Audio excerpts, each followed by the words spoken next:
мына Казакстандан границадан баштап даже Бакучи бараткандагы айылдардын баары тең жабык. Биздин Кыргызстан менен Казакстандын чек арасынын баары тең жабык азыр. Ошондуктан транзит маселесин азыр ушул жактан жабалы дагы, андан көрөк сиз айткандай жанагы мындан ары кантип жана тамак ашты жагын чечкенге аракет кылабыз. Тура чечти. Жок, силер тоже правильно нас поймите. Назад нам ехать некуда, чындалес. Бүт балдардын баары тең могу. Транзитники все. Сами поймите. Назад кайта тияка. Страссаларды бүтүп калган. Келген жагыңарга кайта баргыла деген сөз это неправильно. Жок, кимде мүмкүнчүлүк болсо да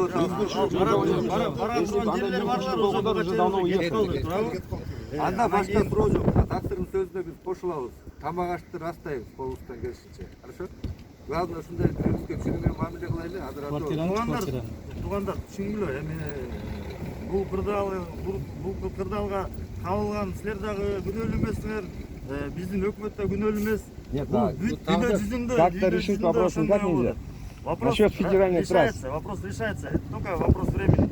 Буга чейинки маселелерди чечип келет акырынданчы. Азыр мына силердин маселе мына эң биринчи биякта жол топтолгондон баштап эле бул маселе эч кандай чечилген Уnuttалган жок.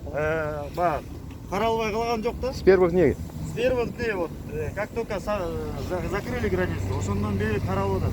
Мына Москвадагы кырдаалды өзүңөр көрдүңөр. Аэропортто канча адамдар топтолуп атат. Аларды күндө биз ошол жакта жүрүп кетип, мүмкүнлүк болгондо жөнөтүп аттык. Нет, у них один требования, у нас другие требования.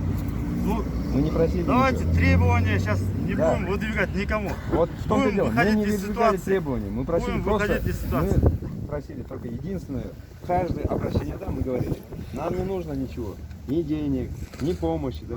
Нам просто договоритесь с Казахстаном, федеральный трассадан фуралар өтөт, ошондой эле фуралар өткөндөй эле за 72 часа мы друг друга вытянем. Попытались договориться, но у казахстанской стороны у себя тяжелая ситуация. Они тоже обязаны обеспечить государственную безопасность и здоровье населения, правильно? Бизде деле ошондой.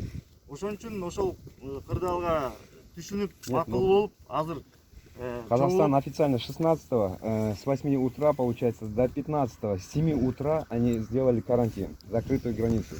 Официально. Значит, получается, 15 числа в 7 часов утра граница должна открыться, по идее. Ну, по идее я говорю. Ну, ошого. Точная информация болса ашпайт деген. Если откроется, это хорошо. Мындай токтогула. Токтотурбаш 1 минут. Вот если ошондо, получается, 15 числа граница откроется. Деп ошо, они официально это объявили, правильно, Казахстан? Өзүнүн сөзүнөн кайтпаш керек да Казахстан. Это во-первых. Во-вторых, ошо 15-не чейин как-то решается вопрос, чтобы хотя бы один день мы турган элди отправить в Кыргызстанга. чечилбейт. Нет, ну разговор уже по факту açıldı. Переговоры несколько раз проводились. И официально, и на уровне посольства нашего, и на уровне нашего московского посольства, на уровне правительства, на уровне даже глав государства. Өзүңөр жаңылыктардан окугандырсыңар.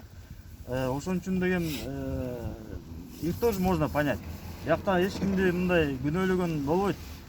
Ар бир мамлекет өзүнүн элинин, өзүнүн мамлекетинин коопсуздугун ойлоп атат азырчы. Колунан келишинче. Ну, федеральная трасса, она и есть федеральная трасса для этого. Но ар бир мамлекеттин өзүнүн территориясы бар да, туурабы? Госбезопасность. Ошон үчүн мына кечөөнү эле маалыматты окугандырсаңар, мына бияктан фура менен бараткан 4 кыргыз жаранынан оору чыкты. Мына бияктан транзитный бараткан. Кечөөнү официально подтвердили. С самых первых дней нас здесь каждый день милиционеры приезжают, по 3-4 раза проверяли. Да. Врачи тоже проверяют. Барын постоянно текшерип атабыз. Да. При любой ситуации, эгер бирөөнү эле ооруп калса, по первому звонку келип сразу текшерип. Да, тем более это все, они сами говорят даже, у вас организованно все происходит. Милиция приезжает, список боюнча организованно все пошли. Силерге чоң рахмат. Биз азыр өзүбүз дагы алардан угуп бизге баягы приятно болду. Айтты, силердин граждандардан эч кандай проблема болгон жок. Никаких препятствий, никаких нарушений не зафиксировано. Каждый день мы ситуацию регулируем. Улам келгендерди списогубузга кошуп атабыз. Кеткендерди минус айтып атабыз деп бизге списогун да берди. Потому что эти списки я подаю. Вот, ошон үчүн эми туугандар мына таксырдын айткан сөзүнө баарыбыз тең макул болуп, ошол продукт жагына чечелик. Бүгүн кило канча? Жетиси болсо 15-ге чейин эсеп кылайлы. 15-ге чейин эсеп кылайлы да, анан кийин онда Кудайдан сурайлы бардыгыбыз намазда дуа кылып. 15-ге чейин буягын продукттарын обеспечить кылайлы да, анан кийин ошого карап туруп анан неме кылайлы. Атак иш кыласыз. Башка иш кыласыз. Баары бир Кудайдын Аллага асан, 15-inde Кудай буйруп башылпаса анда аман эсен үйлөргө жетип. Ошондой, ошого неме кылайлы. Анан ошого чейин 15-ге чейин деген силер абдуши. Эми туугандар мына баарыңар булардын оозуңардан уккуңар, эч кандай акча буга чейин бөлүнгөн эмес. Булар мына ойлонуп кетти. Акча бөлүнгөнбү, бизге акча бөлүнгөн эмеспи деп. Силерге мына жердегилерге только ушу талайдын инициативы менен эле ушул жерде жашагандар биткет чогултуш үчүн жардам берип атат. Эч кандай акча бөлүнгөн жок. Жок, бердегилер билбей коет ушул жерде жашаган. Бизге акча которулду. Ошо силерден сурап атпайбы? Буга чейин которулду эле бизге деп.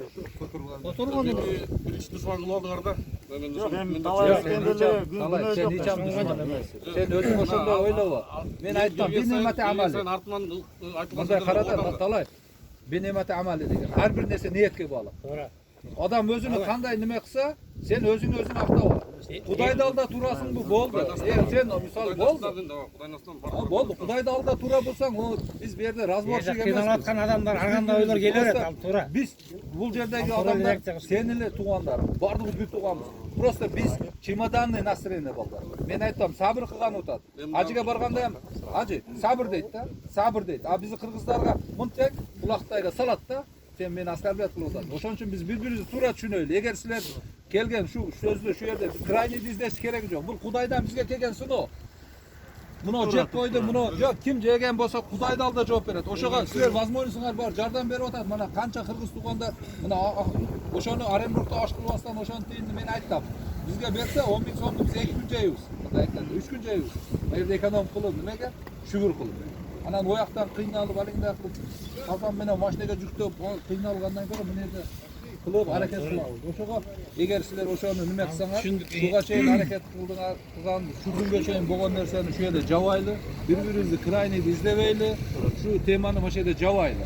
Анан булар силер эми биз 15 күнү кете турган болсок, мына жерде балдарды жолдо бензинге ham акчасы калбады да. Булар эми алиги неме кылып, баарыны эконом кылып, болгондо жеп, болгондо өзүнүн чөнтөгүнөн завтрак кылат. Балдардын акчасы түгөн уже. Жок, эми 50% балдардын акчасы түгөн.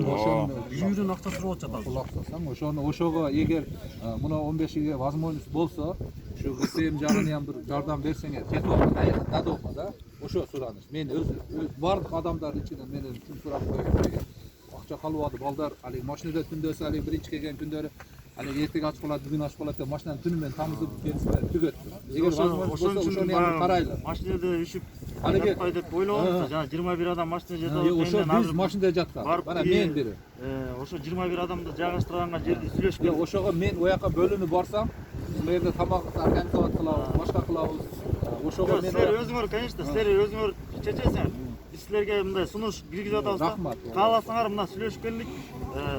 Бир жерге 21 адамды бир жерге жайгаштырганга бөлүш керек болот. Сүйлөшүп келдик. Тамагын ham бөлүш керек болот. Тамакты бөлсөк, онда болбой калат. Мындай кылайлы. Ону сүйлөшүк. Ажака тура айтып атат. Негизи акча маселесин кандай чечебиз? Өкмөткө мына силер элчиликтен келдиңер да турган. Өкмөткө кайрылгыла. Акчаны бөлдүрсүн. Баксагалда тура айтып атат. Канча акча бөлүнсө, тыйынына чейин санап, аксакал, мынча акча бөлүндү, ушунча числого чейин жеткирип тургула.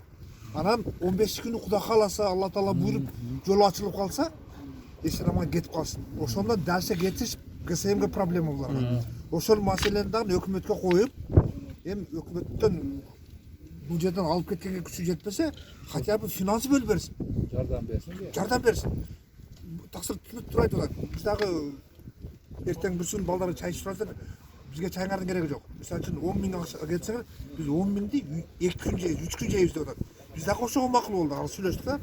Эми бул жерде действительно акыбал бар. Ошого хотя бы өкмөттөн булар дагы мисалы үчүн Кыргызстандын жарандары да. Ушуларга кичине көңүл болсун. Өкмөткө кайрылгыла. Мен бирдекеге кайран неме кылам да. Мына мен сөзүңүздү алдым.